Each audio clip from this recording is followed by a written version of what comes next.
Le film commence donc par une guerre. Les Romains avaient attaqué l'Afrique à cette époque. Cette guerre durait depuis plusieurs jours. La chose étrange était que le général qui commandait l'armée africaine était un Romain nommé Lucius. Dans cette guerre, la femme de Lucius le soutenait également. Mais malheureusement, elle fut tuée lors de l'attaque des Romains. Le nombre des Romains était déjà plus important. Et ils dominaient déjà l'Afrique. Mais l'intelligence de Lucius et de sa femme les arrêta. Mais après la mort de sa femme, tout le courage de Lucius fut brisé. Il aimait beaucoup sa femme et après sa mort, Lucius a également arrêté de se battre. Et ainsi les Romains ont gagné et eux ont perdu. Les Romains ont conquis l'Afrique. Et l'armée africaine, y compris Lucius, fut capturée et emmenée à Rome.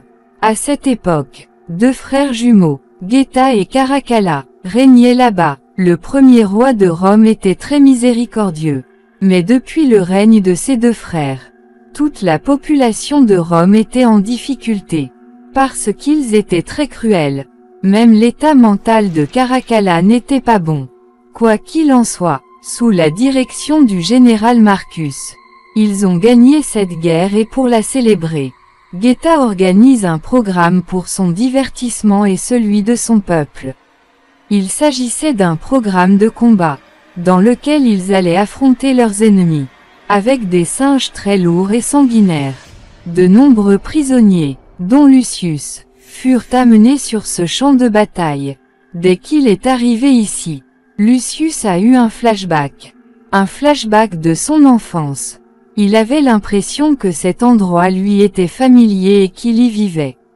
Il se souvenait que lorsqu'il était enfant, sa mère l'avait envoyé de ce champ avec des soldats. Cela signifiait clairement que Lucius avait un lien profond avec cet endroit. On peut voir dans le présent que la guerre a commencé sur le champ de bataille ici. Les singes mortels ont été lâchés sur les soldats ennemis. Ces singes assoiffés de sang ont attaqué et tué de nombreux soldats en un seul instant.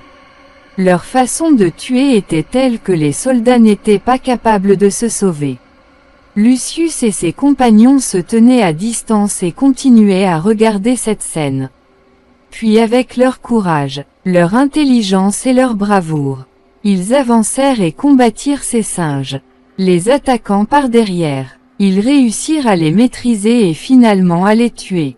Ici, nous remarquons que l'ancien général de Rome, Macrin, a observé Lucius se battre très attentivement. Et dès que ce programme de jeu a été terminé, il a emmené Lucius avec lui. Dès qu'il rencontre Lucius, il le félicite d'abord pour sa combativité et son courage. Il lui dit, « J'ai vu ta force et voyant cela, je veux que tu combattes pour moi et que tu deviennes mon gladiateur. En échange de cela, je te donnerai une vie bonne et luxueuse. Sinon, vous savez comment sont traités les prisonniers ici. » L'offre du général Macrin n'était pas mauvaise. Mais en entendant cette offre, Lucius se mit à rire. Le général le regardait avec des yeux interrogateurs. Alors Lucius dit que je ne suis pas venu ici pour une autre raison. Je suis venu ici pour la mort de votre général Marcus. Je veux sa tête parce qu'il a tué ma femme. En entendant cela, le général lui dit que ton travail est de ma responsabilité, et que tu obtiendras la tête coupée de Marcus. Mais en échange, tu m'obéiras. La scène se coupe maintenant et on nous montre le général Marcus avec sa femme Lucilla. Lucilla était la princesse de Rome. Cette Rome appartenait autrefois à son père. Et après la mort de son père, toute cette Rome fut donnée au mari de Lucilla qui mourut à la guerre. Maintenant, Lucilla était mariée au général Marcus. Le général Marcus disait à Lucilla que désormais, c'était lui qui avait le droit de gouverner, et non Geta et Caracalla. C'est pourquoi il a planifié une rébellion. Après quelques jours, il planifie une grande guerre contre Geta et Caracalla. Après la coupure de la scène, on nous montre que Lucius a été appelé une fois de plus pour combattre un gladiateur. C'est-à-dire un combattant professionnel. Ce combat était également réservé au divertissement des empereurs. Le gladiateur qui était venu combattre Darius était le champion depuis de nombreuses années. Et personne n'avait pu le vaincre jusqu'à présent. C'est pourquoi il dominait également Lucius. Mais Lucius ne perdit pas courage. D'abord, il se bat pour sa défense et finalement, après avoir senti la faiblesse du gladiateur, il le contrôle en lui tenant les mains, et le tue en le poignardant avec son propre couteau. C'était le moment où tout le monde était surpris. Lucius avait tué le gladiateur le plus expérimenté de tous les temps. À ce moment-là, Geta est également impressionné par Lucius et commence à le féliciter. En réponse aux éloges de Geta, Lucius lui récite un poème. Ce poème lui a été raconté par sa mère dans son enfance. Et il était en langue romaine. Tout le monde a été surpris d'entendre ce poème. Et le général Marcus est également venu et a emmené Lucius de là peu de temps après. Après être allé à la prison, il a demandé à Lucius: « D'où viens-tu? Où es-tu né ?» Maintenant, après avoir écouté ce poème, il a également commencé à soupçonner qu'il était peut-être le fils de Lucilla. Mais même après que Marcus lui ait demandé 100 fois, Lucius ne dit pas cette chose clairement. La scène coupe et on nous montre le général Marcus, qui se prépare à sa rébellion. À cette époque, les sénateurs, de nombreux espions du gouvernement et des personnes importantes sont également prêts à soutenir le général Marcus. Parce qu'ils en ont assez des injustices de l'empereur, c'est-à-dire de Geta. Marcus leur dit à tous qu'il a formé sa propre armée spéciale, qui compte environ 5000 hommes, et qu'ils attaqueront le palais par l'intermédiaire de l'armée. Maintenant, le lendemain arrive et nous voyons que Gaeta a organisé un combat avec un autre gladiateur. Également pour Lucius et ses hommes.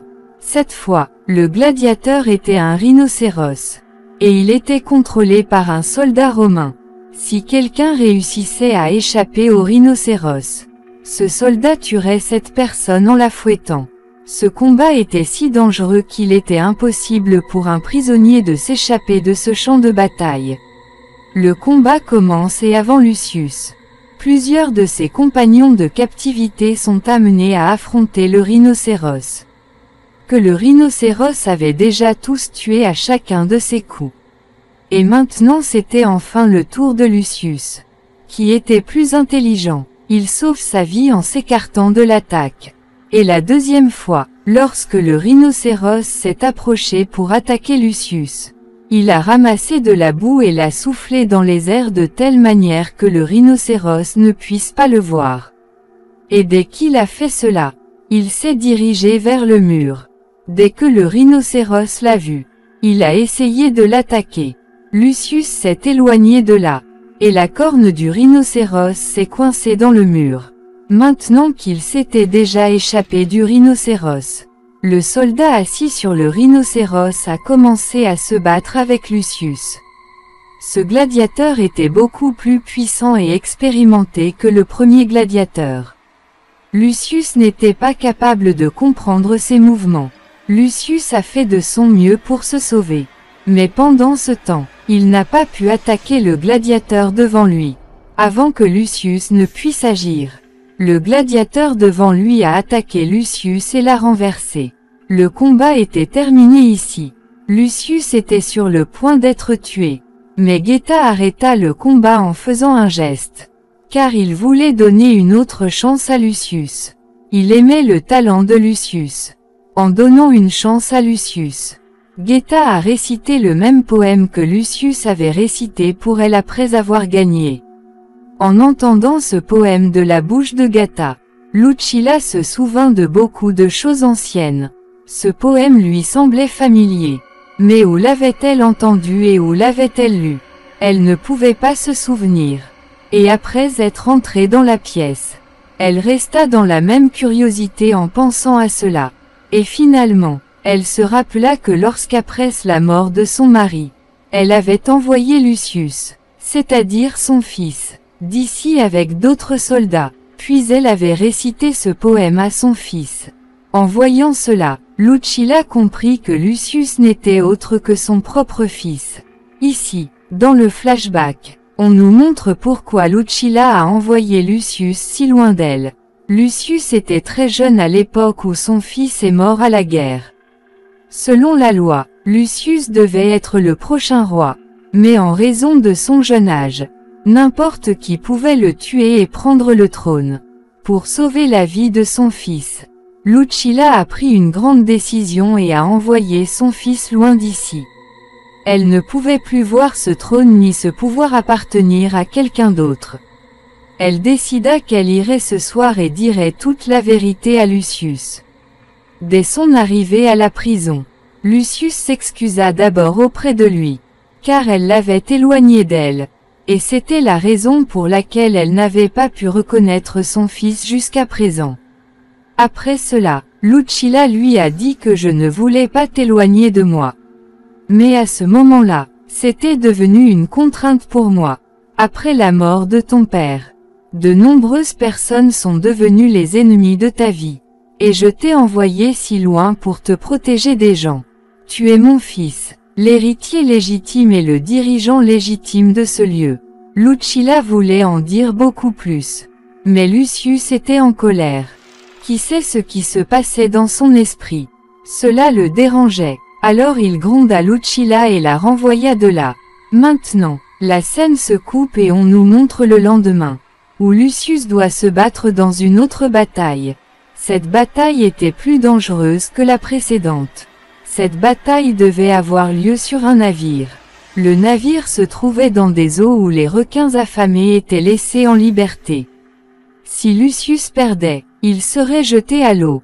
Et s'il perdait l'équilibre pendant le combat et tombait à l'eau, les requins le mangeraient. Pourtant, il se bat courageusement et après avoir tué le gladiateur devant lui, il reprend une flèche et la lance vers le général Marcus.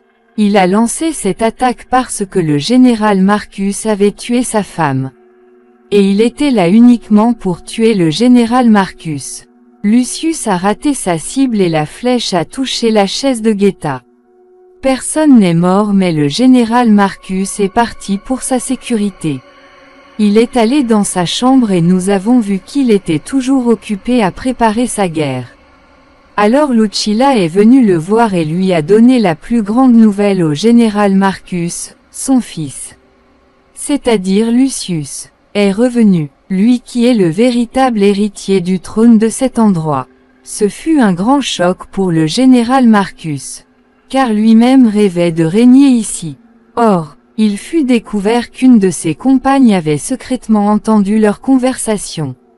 Et elle alla le raconter au général Macrin.